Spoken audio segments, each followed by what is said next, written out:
you're tuning into our weekly culture journal, Culture Mosaic. I'm your host, Lane. Now, in today's show, we'll introduce you to a group of local volunteers who help guide foreign visitors around Hanoi and give them insight into the capital city's culture. Later, don't miss our exclusive interview with the talented Gary Thomas, an experimental filmmaker coming all the way from the UK. And last but not least, we have a chance to enjoy a friendly sport day-themed football party held between foreign embassies and various Vietnamese ministries. So stay tuned. Hanoi Kids, little ambassadors of Hanoi. Experimental filmmaking experience shared with local filmmakers.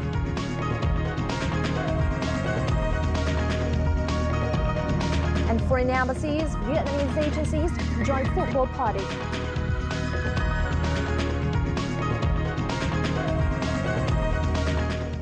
Now, local news comes first with the most outstanding cultural events of the last week.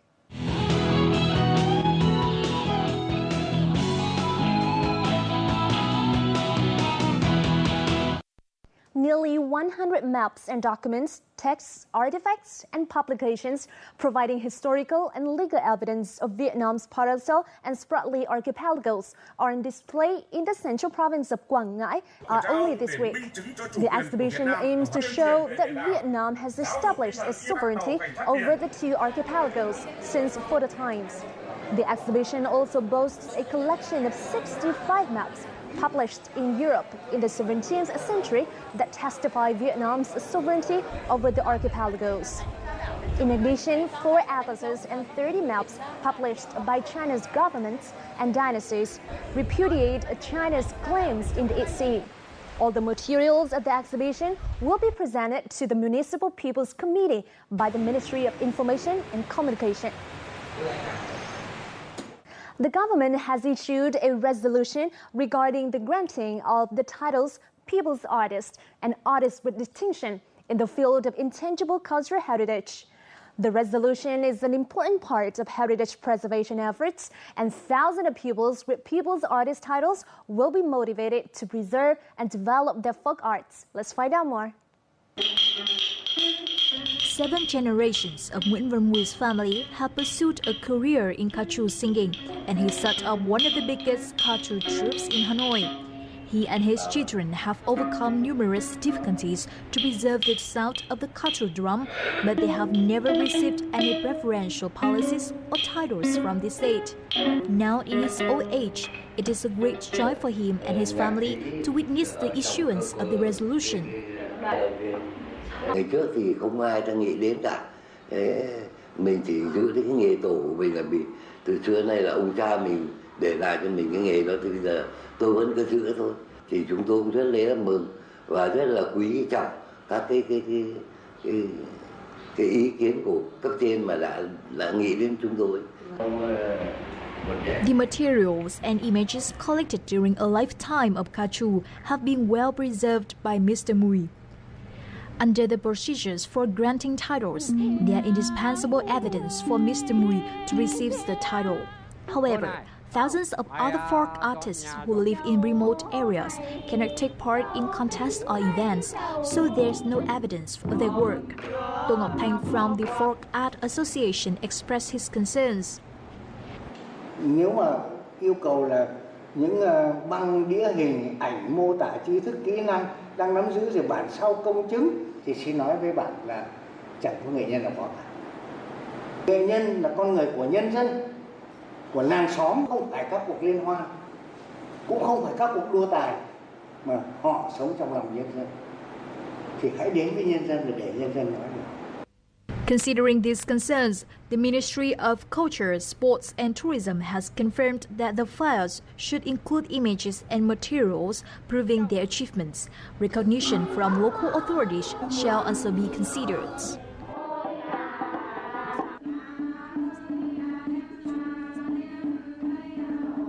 Now, last year, UNESCO recognized Vietnam's đơn ca tài tử, or Southern folk music, as an intangible cultural heritage of humanity.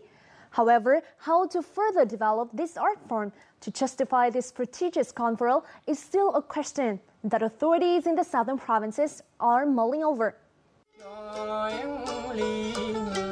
There are currently 2,200 Đơn Ca Tài Tử clubs operating in the south of Vietnam with nearly 14,000 participants. However, these clubs are not well organized, and the instruction available for the younger generation is quite limited. This is a problem in the conversation and further development of Đơn Ca Tài Tử. Cái giải pháp bảo tồn như thế nào đó để cho nó hữu hiệu. Chứ nếu không mình hô khẩu hiệu không rồi cái qua lễ vinh danh rồi mà mình không làm gì hết thì làm sao bảo tồn. Cho nên bảo tồn đó là phải trước hết là về mặt nhận thức. Cái thứ hai là phải có chính sách cụ thể. Ở địa phương không có chờ trung ương gì hết. Cái sự đầu tư hiện nay nó cũng chưa có đúng mức mà cũng chưa có đúng tầm. Thì chúng ta phải có một cái kế hoạch cụ thể để đầu tư về truyền dạy. Researchers and artists also believe that making the community understand the value of the art form is important. Đơn Ca Tài Tử teaching in school needs to be further promoted, and there needs to be more Đơn Ca Tài Tử performances and festivals. This is one of the conversation missions that the Southern Provincial authorities committed to when UNESCO granted the Heritage Award.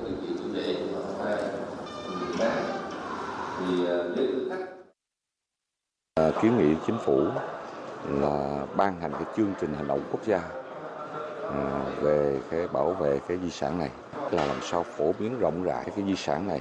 Chính người ta phổ biến rộng rãi, ta biết đó, ta tự giác. The ministry is also planning to honor and award Đơn Ca Tài Tử artists. With all the plans and attention from the government, hopefully this unique art form will go from strength to strength in the future. To mark the 10th of Vietnam Cultural Heritage Day, a photo contest was jointly held in Ho Chi Minh City by the Cultural Heritage Association of Vietnam and Vietnam Heritage Magazine. This year's competition, with the theme Vietnam's Soul, aims to call on people's awareness to promote and preserve the cultural and natural heritage of Vietnam. Both domestic and international entrants are encouraged to base their efforts on recording landscapes or traditional customs throughout the nation. Organizers expect to grant 30 prizes on November the 23rd, Vietnam's Cultural Heritage Day.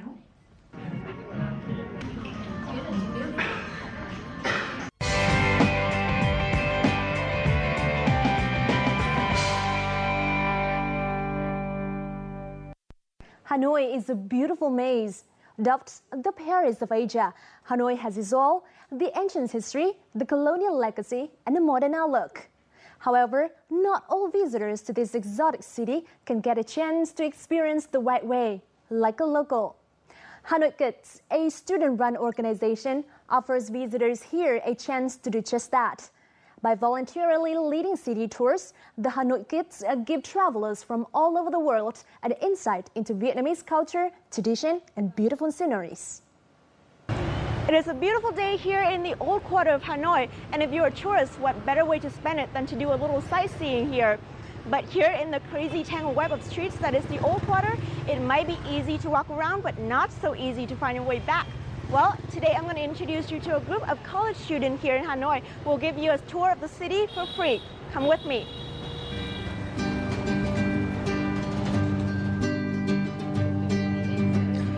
We met with Huyền Anh and Huy Phương, both second-year students at the Diplomatic Academy of Vietnam. Leading tours around their hometown has become a regular activity for them, and their companions today are two families from New Zealand who are visiting Vietnam for the very first time. You want to visit and These kids are no ordinary tour guides. Walking through the ancient history of the old quarter, these newly met friends discuss not only Vietnamese culture and the sights seen during the tour, but also exchange details about their lives, career, school life, and everything in between. it's just fabulous because rather than a professional tour group, you've got young people who live here, so we're getting to know someone personally, and when we remember Vietnam, we're going to have their faces just in front of us. They're going to be that special link. And also, we're able to ask a whole lot of questions that we wouldn't ask in a group, and So our whole experience here is a lot richer because of it. That would be good to buy. What a fantastic way to actually get a look at Hanoi life and so on. I think it's a brilliant idea what they do. And we learn about the culture and how the people live and so on, and we get a commentary. It's a fantastic idea. It's number one on the list to do in Hanoi when you arrive. Good introduction to Hanoi. So you tried a lot of it. The perks are not only for the visitors. For over a year now, Huyền Anh has been leading tours like this once or twice a week while balancing her schoolwork. Although this job doesn't earn her any income, it is a valuable experience all the same. I can better my English, and then I would know about the different cultures all over the world, and also to introduce Hanoi and Vietnam to the foreigners. Moreover, I have friends, I have brothers and sisters, and we are now like a family in our club. Huyền Anh's second family, the Hanoi Kids, is a network of college students in the city who have been working to enhance Hanoi tourism since the group's inception in May 2006. With the motto, "Be a little ambassador of Hanoi," they get rewarded for their chores not with money, but with a chance to practice English. Since I joined Hanoi Kids, I have learned so much small, although really small thing, but people usually ignore it. And I also learned how to appreciate the beautiful cultural things in Hanoi. Now I feel inspired. I feel that I love everything I say and I introduce to the foreign visitors. All 300 members of the Hanoi Kids are college age and are carefully selected twice a year. They then have to go through a 2-month training period at popular attractions in the city to extend their knowledge. After proper training, the Hanoi Kids can confirm tours according to the class schedule. I hope that by participating in Hanoi Kids, I will improve my English to a higher level, and I will have the chance to perfect some of my skills like presentation skills, and I will hope to learn more about the countries around the world. So because all of these information will be very useful for my future job. After 8 years in operation, Hanoi Kids is now recognized as the leading non-profit volunteer organization in Vietnam. Over the years, members of the organization have led city tours for special guests like the Australian Prime Minister Julia Gillard, U.S. Senator Patrick Leahy, U.S. Trade Representatives Ron Kirk, and many others. 3-time winner of TripAdvisor's Certificate of Excellence, a tour with the Hanoi Kids is a must-do in the capital city.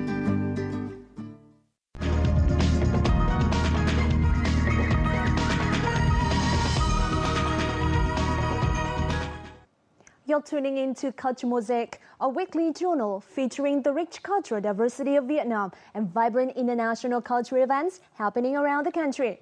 We hope to become the bridge connecting artists and the words with our viewers out there. So don't go away, we have a lot more in this week's installment coming for you in just a moment.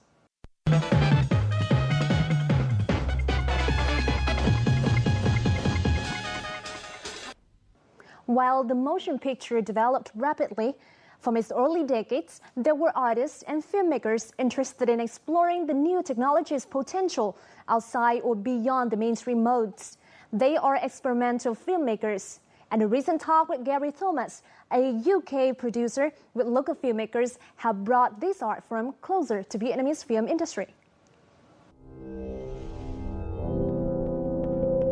Experimental filmmaking took form in the 1920s, primarily in Europe, with significant contributions from the UK, with its long tradition in creativity and experimental work. Since the 1940s, the British Post Office has used films to tell people to post early for Christmas, but that was actually a form of experimental art. In recent years, a unique collection of experimental films has been released, which has served as a platform for both emerging and established British artists like Gary Thomas. With over 20 years' experience of producing experimental films and animation, he came to Vietnam to talk with local filmmakers and share his knowledge on the subject. Hello Gary, and thank you for being on the show. First of all, what are the reasons behind your talk on experimental filmmaking and animation in Vietnam? Well, I work for the British Council, which is the UK's cultural relations organisation, and I'm in the film team, and my region is East Asia, and we do a lot of work in Vietnam especially, so I've come to talk with colleagues. And my company, Animate Projects, has been going for more than 20 years. Well, the company's been going for 7 years, but the project's been going for 20 years. It's important to come to my talk because it's important to find out what other artists do and what other artists have done, because you don't want to do the same. I understand that Animate Project is a company dedicated to experimental animation. So what is the difference between experimental and character animation?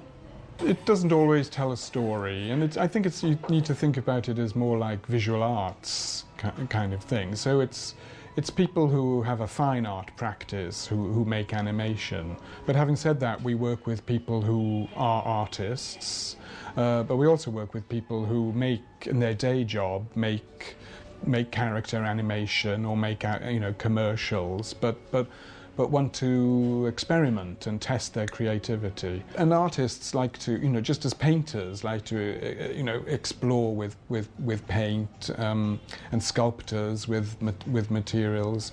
Animators like to work with different kinds of techniques. Is it because we were thrown out? We can't keep still in the womb. Animation has always played a significant role in experimental filmmaking. Regarding Garden is among many projects produced by Gary Thomas.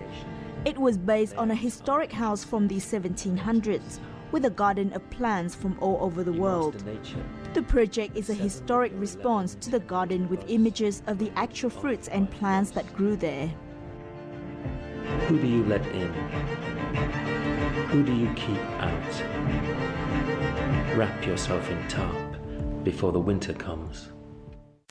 As far as experimental filmmaking goes, what advice would you give to filmmakers in Vietnam?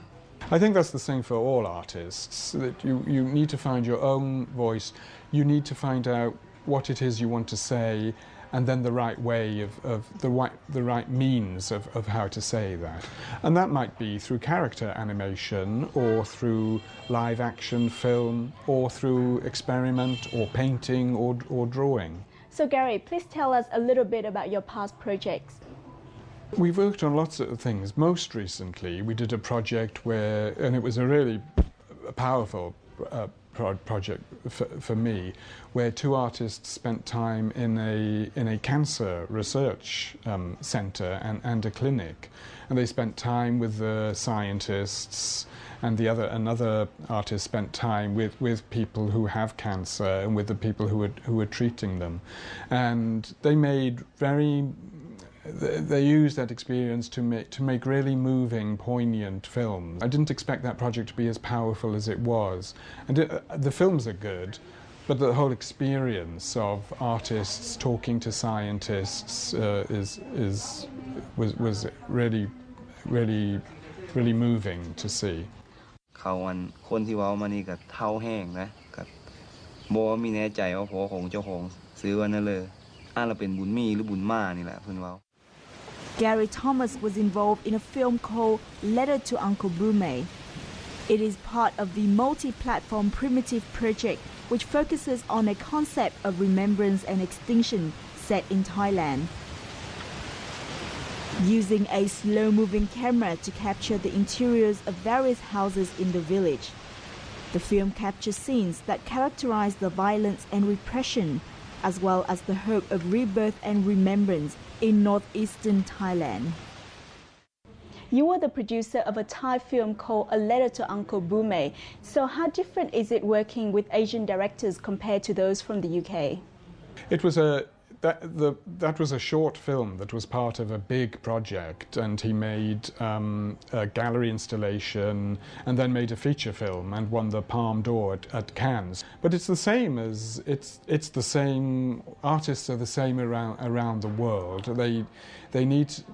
They're interesting if they have their own stories, and they focus on their own stories and ways of telling those stories that can reach out to an international audience. In your opinion, how can the collaboration between artists from different countries be improved? At the British Council, we like to promote British filmmaking, but we're also interested in filmmakers in the rest of the world and how British filmmakers and artists can work with artists around the world. Those artists are infinitely inquisitive, and if an artist is exciting and another artist is exciting, when you put them both together, who knows what you might get out of that. Among the talk's topics in Hanoi, Gary presented a brief history of experimental film and animation, in addition to screening various experimental animations to the local audience. These examples have provided local filmmakers with new concepts and techniques for experimentation in their films. Về ngôn ngữ điện ảnh thì nó khá khác biệt ở chỗ là nó không thiên về yếu tố câu chuyện, mà nó thiên về yếu tố hình ảnh và màu sắc và cả âm thanh hơn. Tức là nó có khả năng là làm cho người xem có thể là không nắm bắt câu chuyện, nhưng mà có khả năng cảm nhận khá là chặt chẽ. Cái thể loại phim hoạt hình này thì nó không sử dụng ngôn ngữ lời nói, thì nó thể hiện mà nó sử dụng hình ảnh. Đúng là theo kiểu nghệ thuật thị giác ấy ạ, nghĩa là dùng hình ảnh để mình nhìn hình ảnh, mình tự cảm nhận nhiều hơn là mình thể hiện qua ngôn ngữ. Strong images and heavy sound are what impressed the audience this time. And this talk with Gary Thomas is just the beginning of a series of activities being organized by the British Council in Vietnam this year. Should we expect to see any of your projects in Vietnam soon? I would hope so. Certainly at the British Council, where we're not only showing, we have a UK Film Week, but also this year we're bringing over a producer who's going to work with the YCNA online film festival and do workshop sessions, and that's exactly the kind of thing I mean. That kind of, it's one thing to show films, but then dialogue between filmmakers means that in the future there'll be other films to show. Thank you, Gary, for being on the show, and I hope you will have a great time here in Vietnam.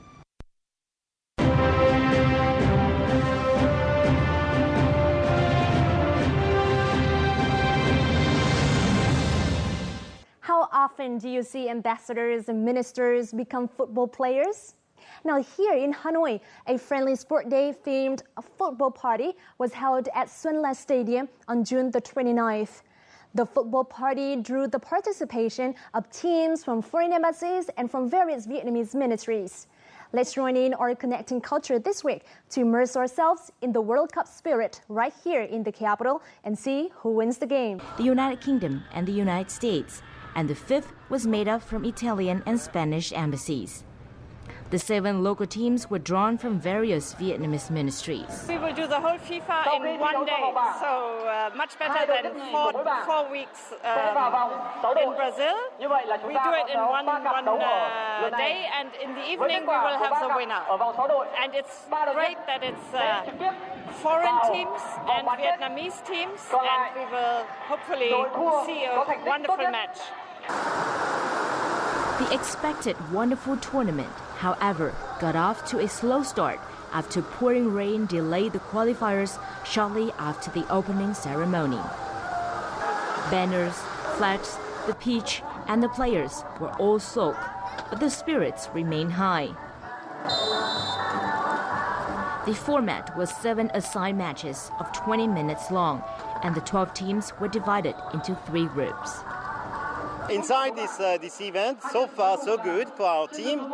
I guess that we are qualified for the second round, so it has been a very good performance. We played against the Ministry of Training and Education, and don't tell them, but we won.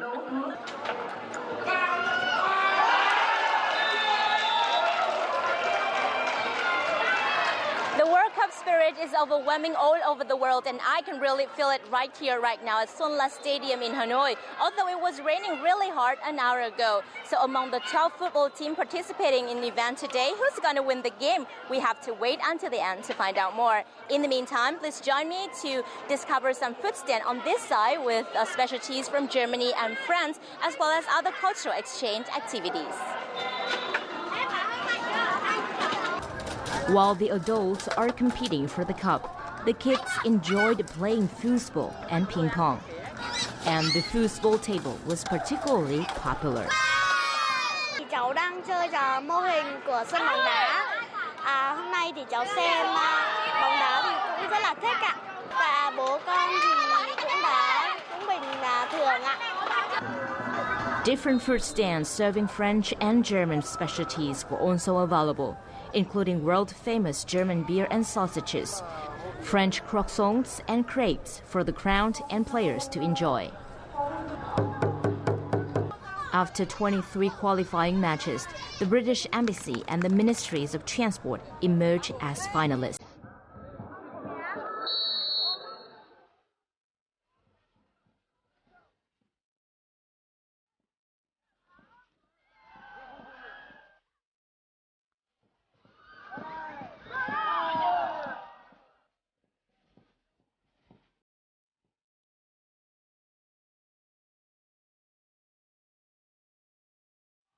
The Ministries of Transport team, whose captain is Minister of Transport Linh La Thăng, emerged as victors after putting 3 past the Brits to win 3-0.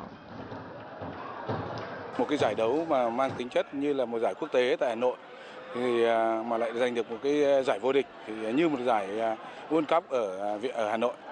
Thì đây là cái điều mà hết sức là vui mừng. Chúng tôi xin cảm ơn Đại sứ quán Pháp, Đại sứ quán Đức và đã tổ chức cái giải đấu này để tạo ra một cái không khí gắn bó với các cái cơ quan của Bộ Giao thông cũng như các đoàn ngoại giao.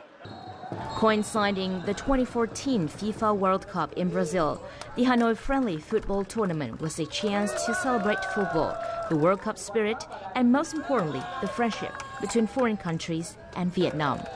Hoài Lương, Vietnam Television, Hanoi.